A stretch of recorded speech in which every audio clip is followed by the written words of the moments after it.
You know that feeling, right? You're in a conversation, genuinely trying to connect, but there's that little voice, that buzz in the back of your mind. Hmm. Kind of checking, am I sounding okay?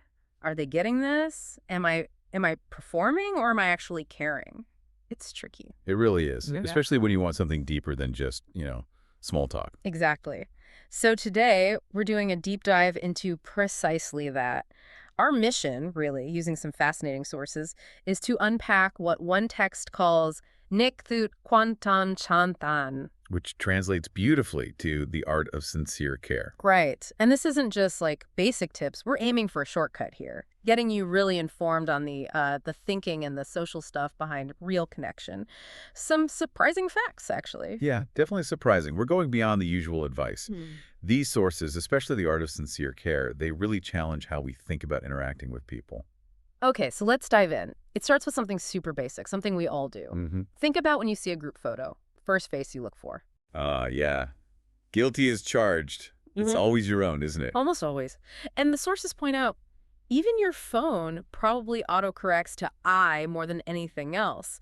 It's this me first thing. It's natural, though.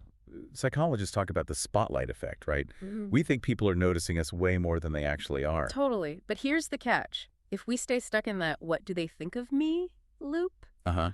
genuine connection just doesn't happen. You're too busy looking in the mirror, metaphorically speaking. That's a great way to put it. Yeah. And our sources offer this powerful awakening question to shift that. Okay, what is it? Instead of focusing inward, you ask, in this conversation, what good thing could possibly blossom for the other person?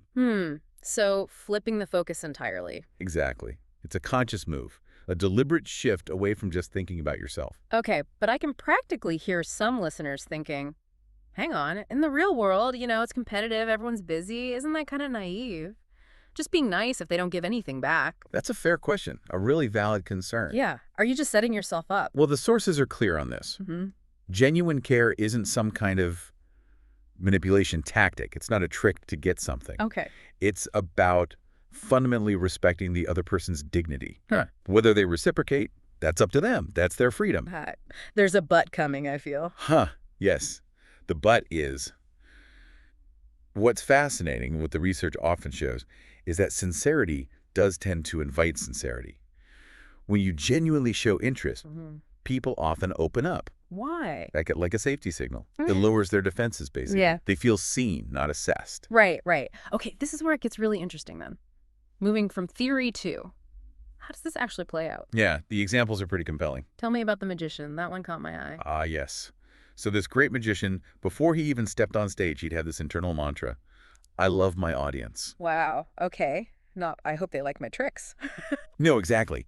He didn't see them as just a crowd to fool or, a way to show off.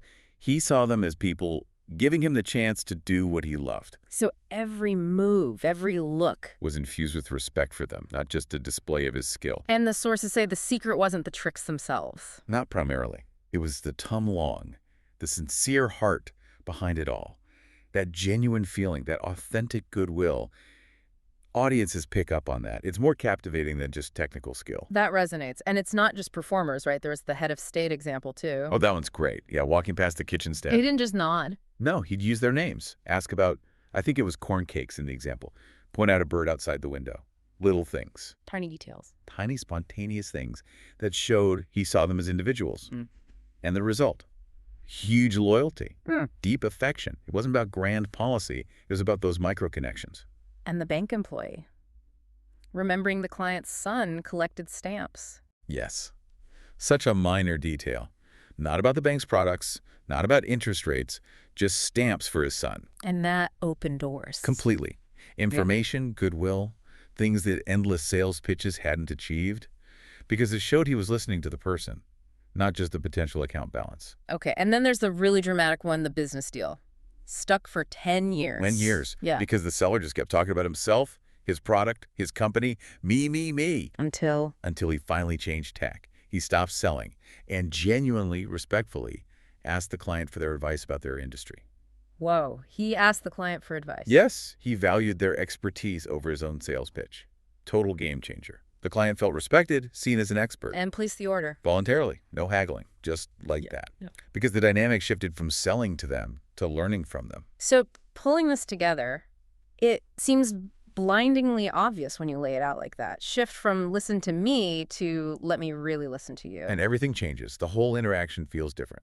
Why, though? What's the psychology behind this being so effective? Okay, so our sources break it down into roughly 3 core principles: psychological, social. Hmm. They all weave together. Let's hear them. First is what we can call the egocentric focus rule. We Hmm. touched on it. Our brains are just wired to put I first. Self-relevance is king. The spotlight effect, the group photo thing. Got it. Exactly. So when you consciously make the other person the genuine center of attention, you're going against that deep-seated current. It's unusual. Very unusual. Yeah. And because it's rare, it makes you stand out. It leaves a really strong positive impression because you've defied their subconscious expectation that everyone's mostly thinking about themselves. Okay, principle 1, go against the ego flow. What's next? Second is the emotional reflection rule. Basically, people mirror the energy you give off. Like emotional contagion. Sort of, yeah. Think mirror neurons, NLP concepts. Mm-hmm. If you seem dismissive or uninterested, even subtly, Mm-hmm. they'll close up. It's a defense mechanism. Makes sense. But if you radiate genuine warmth, genuine curiosity, it acts as that safety signal we mentioned. It tells their subconscious, it's okay here, you're respected. So a smiling voice on the phone isn't just about sounding cheerful. It's literally signaling safety and lowering their guard before you even get to the content. It invites connection on a primal level. Okay. Ego, emotion. Hmm. What's the third? Third is the connection through specifics rule. This one's crucial. Okay. Vague care, like saying, I value all my customers, it just doesn't stick. It's too general. It kind of floats away. Right. No anchor. Exactly. But specific details. Remember their kid's name, that project they mentioned, their favorite coffee order, the stamp collection. Those are the anchors. The pins that hold the connection. Precisely. The sources put it perfectly. Specific respect is vastly more impactful than general promises. It proves you didn't just hear. You listened, processed, and retained something unique about them. So this really drives home that genuine care isn't just a fuzzy feeling. Not at all. It's actually a skill, something you can practice and get better at. Absolutely. Asking the right questions, listening deeply, remembering those details, offering value. These are trainable actions. Right. It's practical. And there's a deeper layer, too, a sort of moral or strategic question underneath it all. Which is? Is your goal just to get things done, using people as tools? Or is it to genuinely connect with people, valuing them as individuals? Because if it's the first one. The insincerity usually leaks out eventually. People pick up on it. Trust erodes. But if you treat people as ends in themselves, with real respect, the results, the relationships, often go way beyond what you initially aimed for. Okay, this is incredibly insightful. So for everyone listening, how do we translate this into action? Like right now, what are the practical steps? Glad you asked. The sources provide a really clear 5-step framework, things you can literally start doing today. Perfect. Let's break it down. Step 1. Step 1, shift your attention axis. Before you jump into a call, a meeting, even an important chat, pause. Ask yourself, what's the best possible outcome for them? For them, not just for me. Exactly. Maybe even jot down that human intention. Just writing it down primes your brain to be other-focused from the start. Okay, shift the axis. Step 2. Step 2, open questions and deep listening. Ditch the yes-no questions. Ask what, how, why now? Things that invite them to elaborate. And resist the urge to jump in. Crucially, yes. Allow silence. Let them think. It shows respect for their process. And while they're talking, actively listen for those 1 or 2 specific details: a name, a date, a worry, a hobby. Your future anchoring pins. You got it. Which leads to step 3. Reflect and confirm. Don't just nod and move on. Right. Paraphrase what you heard. Okay, so if I'm getting this right, the main hurdle is X, and you're hoping to achieve Y by Z. Is that about right? Why is that so important? It does 2 things. It confirms you understood, and critically, it makes them feel deeply heard and validated. Yeah. Get a chance to correct you too, which builds even more clarity and trust. Makes sense. Okay, step 4. Step 4, offer value selflessly. This is where you build serious goodwill. Share something helpful, an article, a contact, an idea that relates to their needs or interests. Even if there's no immediate payoff for you. Especially then. It shows your intention isn't purely transactional. The principle is value goes first, trust follows. You're contributing, not just trying to extract. Value first, trust follows. I like that. And the final step. Step 5, anchor with details. Remember those specifics you noted down? Don't lose them. Put them somewhere, notebook, phone reminder, CRM, whatever works. The birthdays, hobbies, sensitive points. Yes. And then, when the time is right, use them. A quick message about that milestone they mentioned. A link related to their hobby. The stamp for the sun. These aren't just niceties. Far from it. The sources are blunt. These anchoring pins are more durable than any presentation. They show consistent, specific care over time. Wow. Okay, that's a solid 5-step process. How do we make it stick? The sources suggest a simple, powerful habit. A 3-minute daily thing. Only 3 minutes. Yep. Before an important call, quickly write your human intention for them after the call. Immediately record one specific detail you learned. Aim for 21 days to build the habit. It really shifts your focus. That sounds doable. Anything else? One more principle, and it's a powerful one. Don't just act grateful or interested.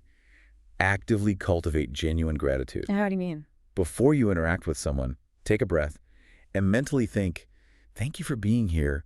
My goal is to leave you feeling even slightly better than when we started. That's an internal shift. A deep internal shift. It's not about putting on a show. It's about changing your inner state. Mm. And the amazing things, that genuine inner warmth somehow, it warms the entire room.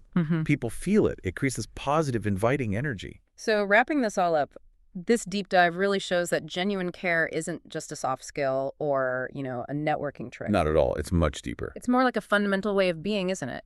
It's not about trying desperately to impress people so they'll like you. It's about being impressive because you actually know how to care, how to truly see and value the person right in front of you with presence, respect, and those specific actions. And there's a kind of quiet magic to it. When you genuinely focus on caring for the other person, they feel less alone. Yeah. That's like just a number. Yeah. But here's the unexpected part. You end up feeling less isolated, too. There's a real reciprocity in genuine connection. So meaningful change doesn't just come from big speeches. It comes from countless small, warm, intentional interactions. Yeah. One conversation at a time. So a final thought for everyone listening, something to maybe try out. Yeah. What if your very next interaction, maybe even just a text or a quick message, started with zero agenda, no ask, no sales pitch, just, hey, I was thinking about what you mentioned the other day, hope things are okay, just wanted to check in, or I remember what you're going through, I'm here if you need an ear. Simple, genuine, no strings attached. That's powerful.